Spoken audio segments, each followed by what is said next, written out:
एक आदमी की एक अजीब आदत थी। जब भी वह किसी होटल में रुकता, सबसे पहले दरवाजे के सामने कांच की गोलियां बिखेर देता, फिर दरवाजे के हैंडल पर एक ट्रिप वायर लगा देता और साथ ही टाइम बम भी एक्टिव कर देता। लेकिन उसके लिए इतना काफी नहीं था। वह बालकनी में भी भागने का रास्ता तैयार रखता, ताकि इतराते ही तुरंत निकल सके। वह दुनिया के सबसे खतरनाक हथियारों में से एक था। यहां तक इन हाथे समय भी उसकी पिस्तौल हमेशा हाथ की पहुंच में रहती थी। उसका कोई नाम नहीं था। जन्म के समय ही उसके सिर के पीछे एक बार कोड टैटू कर दिया गया था। उसका कोड नेम था अर्जुन। कंप्यूटर खोलते ही उसे नया मिशन मिला। उसे रूस के राष्ट्रपति बोरिस की हत्या करनी थी। राष्ट्रपति की नई राजनीतिक नीतियां किसी बड़े आदमी के हितों के खिलाफ जा रही, इसलिए उसे जल्द से जल्द रास्ते से हटाना जरूरी था। शर्त यह थी कि हत्या सार्वजनिक जगह पर हो। काम मुश्किल था, लेकिन अर्जुन चौचित्जेवन ने मिशन स्वीकार कर लिया, क्योंकि इस बार इनाम बेहद बड़ा था। जब लक्ष्य एक सार्वजनिक सम्मेलन में पहुंचा, तब अर्जुन सामने वाली इमारत में छिपकर स्नाइपर तैयार कर चुका था। कुछ ही सेकंड बाद गोली चली। वहां मौजूद पत्रकारों को बस अपने चेहरे पर गर्म हवा का झोंका महसूस हुआ और राष्ट्रपति के माथे में गोली लग चुकी थी। काम पूरा होते ही अर्जुन बिना समय गंवाए निकल गया। जाते जाते उसने अपना बम भी उड़ा दिया, जिससे घटनास्थल के सारे सबूत नष्ट हो गए। जब तक सुरक्षा कर्मियों को कुछ समझ आता, धमाका हर निशान मिटा चुका था। अर्जुन अपना सामान लेकर एयरपोर्ट पहुंचा और मुख्यालय लौटने की तैयारी करने लगा। तभी उसे नया संदेश मिला। सेंट पीटर्सबर्ग में एक चश्मदीद गवाह मौजूद है। यह सुनते ही वह वापस शहर लौटा और तेजी से उस गवाह को ढूंढ निकाला।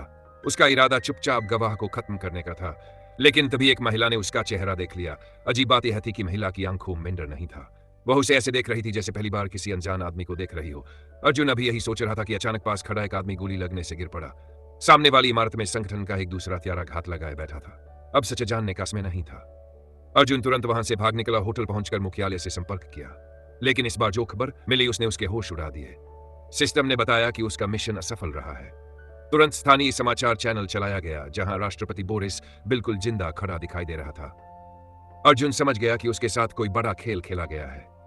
उसने मिशन देने वाले व्यक्ति की जानकारी मांगी, लेकिन हैरानी की बात यह थी कि संगठन के पास भी उस आदमी का कोई रिकॉर्ड नहीं था। अब वह मुख्यालय लौटकर पूरी सच्चाई पता करना चाहता था। तभी उसका फोन बजा। फोन उसके पुराने हैंडलर विक्रम का था। विक्रम ने बताया कि भरोसेमंद सूत्रों के अनुसार मिशन देने वाला व्यक्ति खुद वही आदमी है जिसे अर्जुन ने मारा था। इतना ही नहीं, अर्जुन की लोकेशन भी लीक हो चुकी है और इंटरपोल किसी भी समय उसके पीछे पहुंच सकता है। इतने में दरवाजे के बाहर बिखरी कांच की गोलियां खनखनाई और साथ ही बम की चेतावनी भी बज उठी। अर्जुन तुरंत समझ गया कि खतरा दरवाजे तक पहुंच चुका है। उसने फोन फेंक और सीधे बालकनी की तरफ दौड़ा। रस्सी पकड़कर नीचे वाले कमरे में उतर गया और बिना घबराए तेजी से होटल से बाहर निकलने लगा।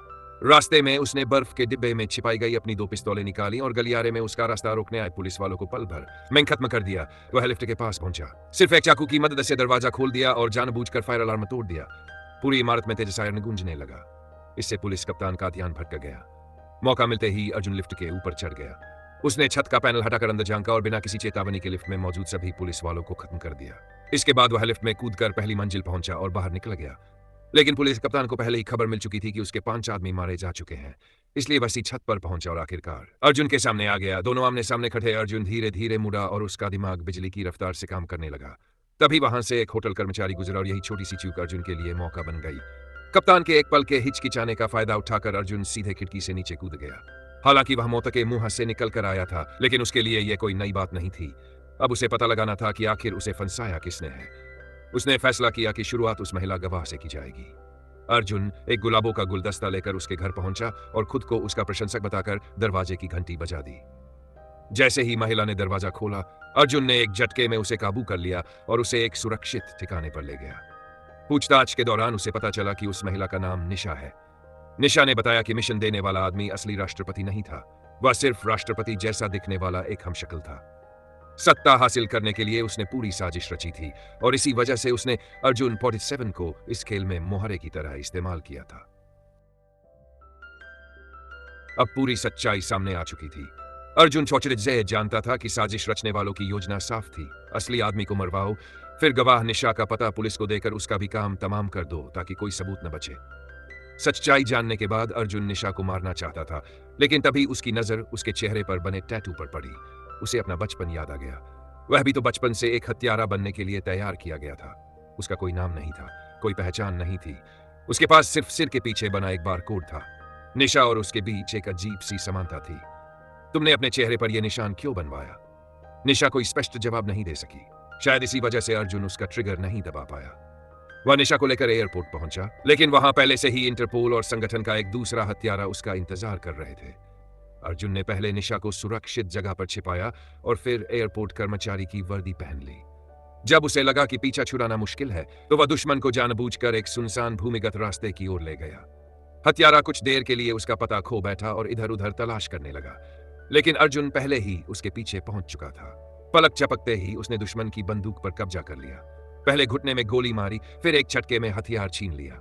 मुझे बताओ, आखिर ये सब क्यों हो रहा है? वह जवाब देने ही वाला था कि अर्जुन को दूर एक संदिग्ध परछाई दिखाई। रुकने का समय नहीं था। वह तुरंत उस व्यक्ति का पीछा करने लगा। पीछा करते करते वह खाली ट्रेन के डिब्बे में पहुंच गया, लेकिन वहां उसके लिए नया जाल बिछा हुआ था। सामने एक और हत्यारा खड़ा था, फिर तीसरा।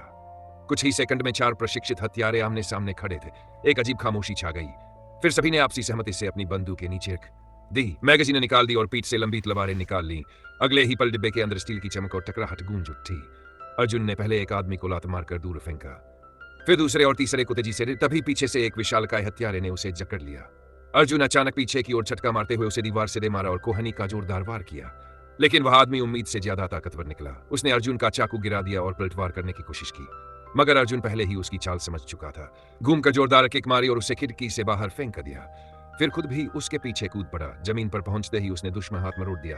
दर्द से तड़पते आदमी को बेल्ट से बांध दिया और उसकी हरकत हमेशा के लिए खत्म कर दी। इसके बाद अर्जुन ने सभी हथियार इकट्ठा किए, लाशों को एक स्टोरेज कैबिनेट में छिपाया और निशा को लेकर वहां से निकल गया। अब उसने एफबीआई से संपर्क किया। एफबीआई उसकी मदद करने को तैयार थी, लेकिन उनकी एक शर्त थी। उन्हें पहले उस रहस्यमयी व्यक्ति का पहुंचना था जिसने पूरा खेल रचा था। वह एक बेहद खतरनाक हथियार तस्कर था। उसके करीब पहुंचना आसान नहीं था। एक नई पहचान हासिल करने के लिए अर्जुन एक आलीशान रेस्तरां में पहुंचा। वह जानबूझकर एक वेटर की ट्रे से गलत ग्लास उठा लेता है, फिर जैसे गलती से हुआ हो। इसी दौरान वह आसपास मौजूद हर व्यक्ति का बारीकी से निरीक्षण करता रहता है। निशा उसकी इस क्षमता को देखकर हैरान रह जाती है। वह सामने बैठे लोगों के बारे में ऐसी ऐसी बातें बता देता है जो आम आदमी नोटिस भी नहीं कर सकता। तभी एक आदमी अचानक पेट पकड़ कर पड़ने लगता है।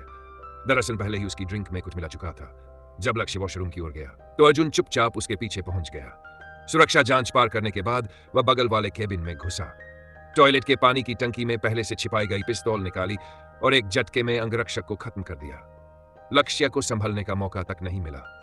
कुछ ही मिनटों में अर्जुन उसकी जगह ले चुका था। अब वह उसी की पहचान में हथियार तस्कर से मिलने पहुंचा। तस्कर को थोड़ी शंका जरूर हुई, लेकिन अर्जुन की एक्टिंग इतनी शानदार थी कि उसे कुछ समझ नहीं आया। अर्जुन ने पैसे देने का नाटक किया, फिर अचानक ब्रीफकेस मेज पर फेंक दिया। अगले ही पल जोरदार धमाका हुआ। कमरे में अफरा तफरी मच गई। अर्जुन ने दोनों पिस्तौलें निकाली और ताबड़तोड़ गोलियां बरसानी शुरू कर दी। तस्कर के सारे आदमी कुछ ही सेकंड में ढेर हो गए। सिर्फ तस्कर बचा। वह ऊपर से दया की भीख मांग रहा था, लेकिन अंदर ही अंदर हमला करने का मौका ढूंढ रहा था। अर्जुन उसकी चाल समझ चुका था। उसने बिना देर किए एक सटीक गोली चलाई और उसका खेल खत्म कर दिया। इस काम के बाद एफबीआई पर अर्जुन का एक बड़ा एहसान हो गया।